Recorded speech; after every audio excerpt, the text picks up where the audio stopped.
તો હવે સમાચારોમાં આગળ વાત કરીએ આપણે વડોદરાની તો વડોદરાની મહારાજા સયાજીરાવ યુનિવર્સિટીના વિદ્યાર્થી અને વાલીઓ FY BCom પ્રવેશ પ્રક્રિયા દરમિયાન વિદ્યાર્થીઓ અને વાલીઓ દ્વારા રજૂ કરવામાં આવેલી અનેક ગંભીર સમસ્યાઓ અંગે ત્યાં કુલપતિને વિગતવાર રજૂઆત કરી અને તાત્કાલિક હસ્તક્ષેપ કરવાની માંગ કરવામાં આવી છે। કોમર્સ ફેકલ્ટીમાં પ્રથમ વર્ષ પ્રવેશની અંદર વડોદરાના વિદ્યાર્થીઓ પ્રવેશ પરીક્ષા આપવા છતાં પણ GCASના કંકાસના કારણે વિદ્યાર્થીઓના માર્ક ગાયબ અને એડમિશન લિસ્ટમાંથી ડીન પ્રજ્ઞેશ શાહના પાપે ગાયબ થતા વિદ્યાર્થી અને વાલીઓ હેરાનગતિ થયા છે। તે માટે આજે યુનિવર્સિટીના સત્તાધીશોને રજૂઆત કરવામાં આવી છે। જણાવી દઈએ કે જેના સંદર્ભમાં યુનિવર્સિટીના કુલપતિ વાઇસ ચાન્સેલરને ભારે સૂત્રોચ્ચાર સાથે આવેદનપત્ર આપીને આની ઉપર તાત્કાલિક પગલાં લેવા માટે ઉગ્ર રજૂઆત કરવામાં આવી છે।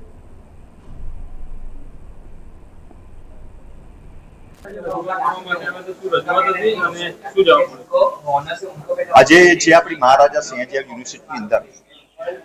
FY BCom ની જે પ્રવેશ પ્રક્રિયામાં જે સર્જાયેલી ગંભીર બાબતોને જે ગેરરીતો જે ચિકાસની પણ આપણે તમે કંકાસ છે તો આજે વિદ્યાર્થીઓ અને વાલીઓ સાથે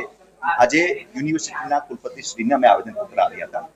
અને અમે માંગ કરી છે કે તમે આ મુદ્દા ઉપર તમે હસ્તક્ષેપ કરો અને જે પણ વિદ્યાર્થીઓને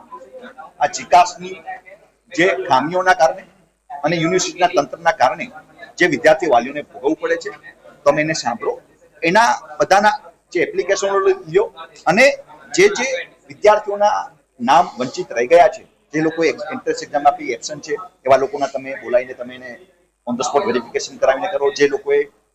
ઓપરેશન કોમર્સમાં ભરેલું છે BCom ની અંદર એ લોકોનું તમે BCom ઓનર્સની એન્ટ્રન્સ એક્ઝામ આપેલી છે તો એવા લોકોને તમે કન્વર્ટ કરીને એ લોકોને BCom ઓનર્સની અંદર એક્ઝામમાં એડમિશન આપો અને આ જીકાસની સાથે તમે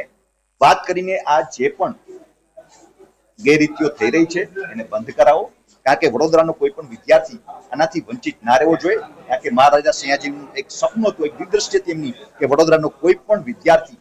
ભણ્યાથી વંચિત ના રહેવો જોઈએ। તો આજરોજ જે રીતે યુનિવર્સિટીના વાઇસ ચાન્સલર રજિસ્ટ્રાર સરે ખાતરી આપી છે અને બધા વિદ્યાર્થીઓ વાલીઓને સાંભળ્યા અને એને એક બાંયધરી આપેલી છે કે એ લોકો જીકાસના સંપર્કમાં છે અને આ બધા જ કેસીસ એ ઇન્ડિવિજ્યુઅલી ચેક કરીને બધાને એડમિશન આપશે।